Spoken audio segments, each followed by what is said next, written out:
Welcome to my studio. Here's my DIY SCRIM, and I'll just show you around real quick here. So I got a set surrounded by two black cards just to add a little bit more contrast.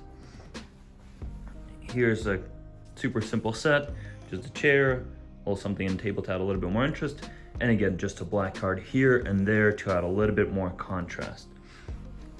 This is the SCRIM that I put together just with whatever I had.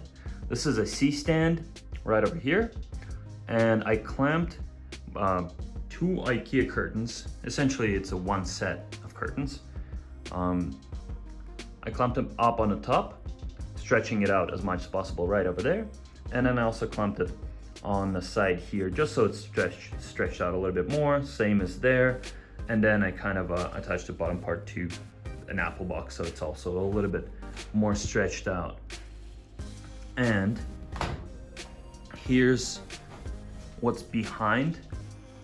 I've got my AD400 Pro with a 51-inch deep umbrella, and I was also trying to use another umbrella just to cover the lower half of the SCRIM. So in terms of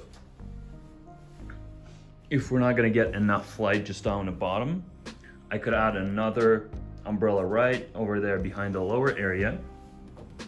So we're getting even more light passing through the SCRIM and going over there.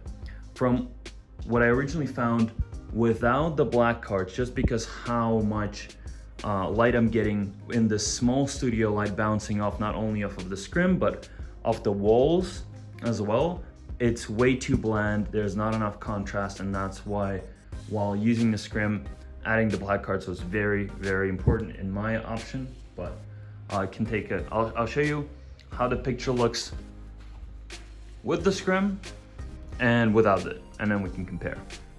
So as we'll put them,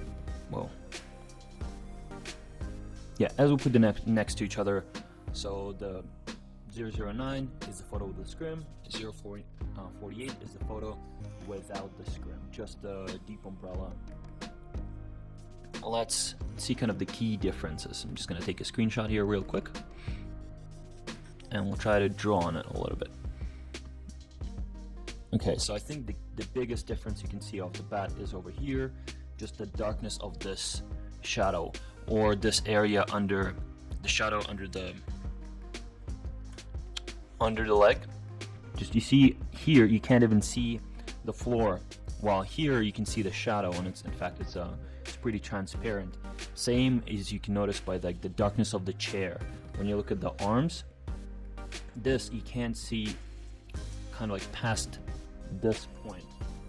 This is pretty much darkness now, and here you can see there's a little bit less contrast, so everything is a little bit more lit. Same on the side of the face too.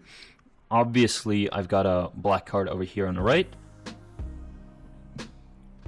but nevertheless, this still, you see how dark this kind of side of the face is.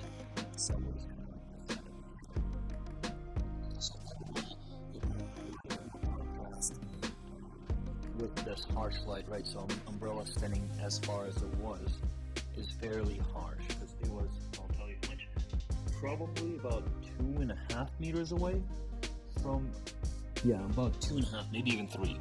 So that's fairly harsh light, and when we are shooting through the SCRIM, you can see the shadows are a lot lighter, the transitions are far, far less noticeable, and you can see it pretty much on every aspect of the photo. So I'll delete that.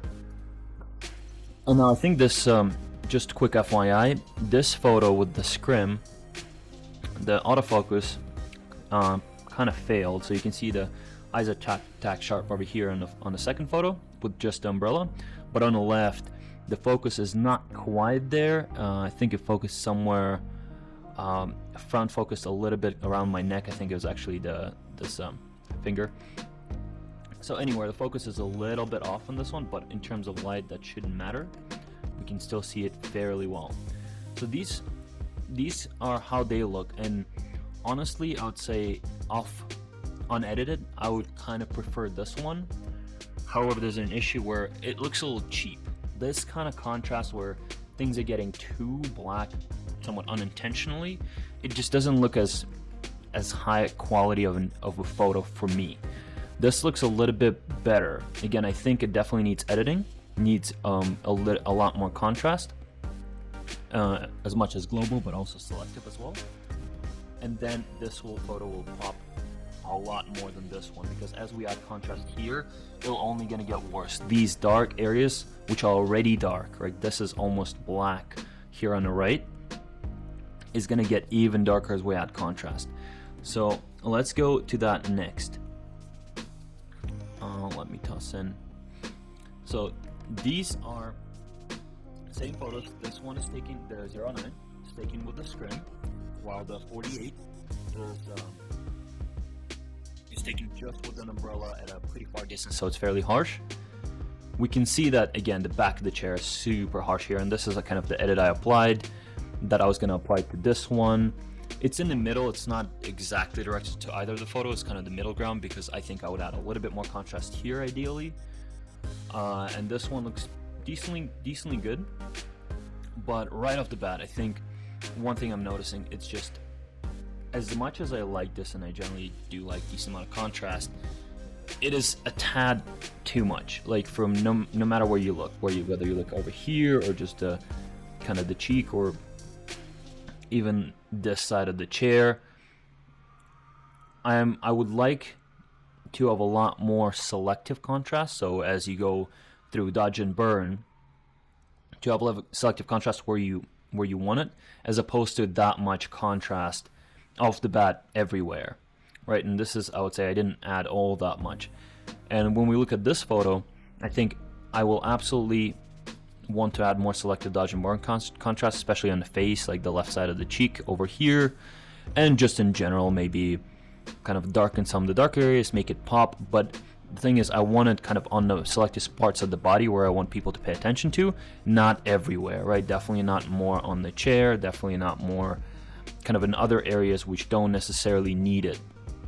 So from that perspective, I think this photo turned out quite a bit better, just because it looks cleaner. When the contrast we're going to be applying is going to be a lot more selective. And even as we go take a look at this one again, I think just adding a little bit more contrast is going to do pretty well for it. So if I'm going to go back to this first photo right now, both of them are going to be the same. I'm going to add, say, like boost the contrast to like 34. And now when we compare the two, so this, once again, the photo with the SCRIM, we just bumped up the contrast a little bit. You see how the contrast here, I'd probably say I want to go a little bit more dodge and burn way, but even if we don't do that, as I bumped up the contrast, I still like this photo a lot more.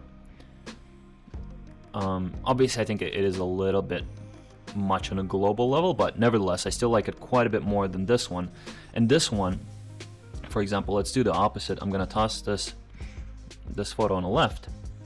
And as we say, try to do the same, say we're going to try to bump up the contrast to about the same level as the other photo. Now, now we just bumped up the contrast of this photo by roughly the same amount. You can see how things are getting even darker. Like, you can't even see this area anymore. This is pitch black. So is this. You can't really see anything going on here. While here you can still see things are fairly legible. The shadows are darker, of course, as we bumped up the contrast, but the image is a little bit more pleasing, a little bit more professional looking, just because you don't completely crush the blacks. Anyway, these are the comparisons of taking photos with the SCRIM and without the SCRIM.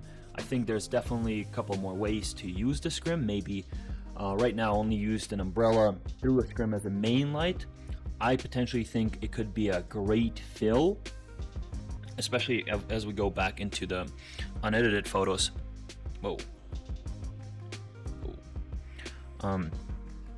As we go back into unedited photos, let me toss this one in here. It looks like it eliminates the whole area quite well, and I think SCRIM with an umbrella might be a great fill, and maybe a small beauty dish up top here on the right could be a key light. So There's a few different ways to experiment with this setup, but I'm definitely liking the results so far. If you liked the video, please leave a comment, like, subscribe, all that good stuff. Thank you.